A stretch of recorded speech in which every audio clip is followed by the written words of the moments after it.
തെണ്ടി വിളിച്ചു പറഞ്ഞു ഞാൻ ചെല്ലുന്നത് ഇഞ്ചക്ഷൻ ഒക്കെ വെച്ച് പേഷ്യൻസിനെയൊക്കെ കൊല്ലാനാ, നഴ്സിംഗ് പരീക്ഷ പാസ്സായിട്ടില്ലെന്ന്. അത് മാത്രമല്ല മമ്മി, ബാക്കിയുള്ളവരെയും കൂട്ടി സമരം ചെയ്ത് ഹോസ്പിറ്റലിൽ പൂട്ടിക്കുമെന്നും പറഞ്ഞു. ആരാണെങ്കിൽ ദൈവമേ, ആ ദുഷ്ട തെണ്ടി കാലമാണെങ്കിൽ എന്താ മമ്മി? അറിയാതെ പോലും അങ്ങനെ പ്രാകരുത്.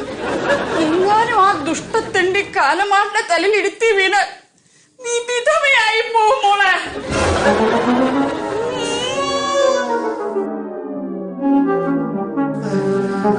ചെറിയൊരബദ്ധം പറ്റിപ്പോയതാ, ക്ഷമിക്കും മമ്മി.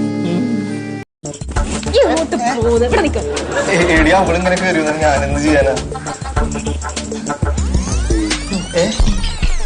എന്തായാലുവേ അവളിവിടെ 2 ദിവസം നിക്കാൻ വേണ്ടി ഒരുങ്ങിക്കെട്ടി വന്നേക്കുവാ. ആ, അവളോട് നിന്ന് സംസാരിക്കുന്നതോ കൊഞ്ചിക്കൊഴയുന്നതോ ഞാൻ കണ്ടാലേ നിങ്ങളെ മുറി പിടിച്ച് ഞാനങ്ങ് പൂട്ടിയിടും. കഴിക്കാൻ പോലും ഞാൻ തരും. എനിക്ക് തോന്നുന്നതേ വേലക്കാരി ആയിരുന്നാലും നീ എൻ മോഹമല്ലേ എന്നാണ്. ഇപ്പൊ പോയ ആ കൊച്ചില്ലേ, ആ കൊച്ചു ശോഭനെ നമ്മുടെ കണ്ണൻ ജയറാം.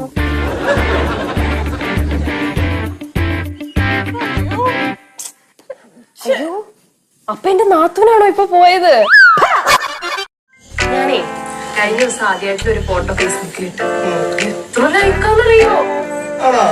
പോരാനിട്ട് കമന്റ്സും ഹാൻസം, ലുക്കൻ, ഫ്രീക്കൻ എന്നൊക്കെ പറഞ്ഞു. അല്ല, അത് ഞാൻ പിൻവലിച്ചു. അതെന്താന്നറിയാമോ? ഈ സുന്ദരിമാരുടെ കണ്ണൊക്കെ കിട്ടിയാണ്ടല്ലോ ഗ്ലാമർ കുറഞ്ഞു പോകും. നീ പറഞ്ഞതൊക്കെ എനിക്ക് സുഖിച്ച് എന്റെ കയ്യിൽ ആകെ കൂടി 1500 രൂപയുള്ളൂ. അതിൽ ഒതുങ്ങാവുന്ന എന്തെങ്കിലും സ്വപ്നം നീ പറട്ടാ.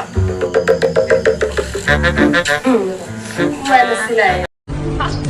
ഒരു സ്പൂണെന്നല്ലേ പറഞ്ഞത്? അതെനിക്ക് പെട്ടെന്ന് തടി വയ്ക്കേണ്ട മീനാഴ്ച, അതാ 2 സ്പൂൺ എടുത്ത് തടി വെച്ച് നോക്കി.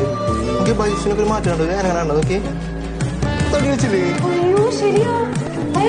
പെട്ടെന്ന് റിസൾട്ട് കിട്ടുന്നുണ്ടല്ലേ? വെയിനൊക്കെ പമ്പായില്ലേ?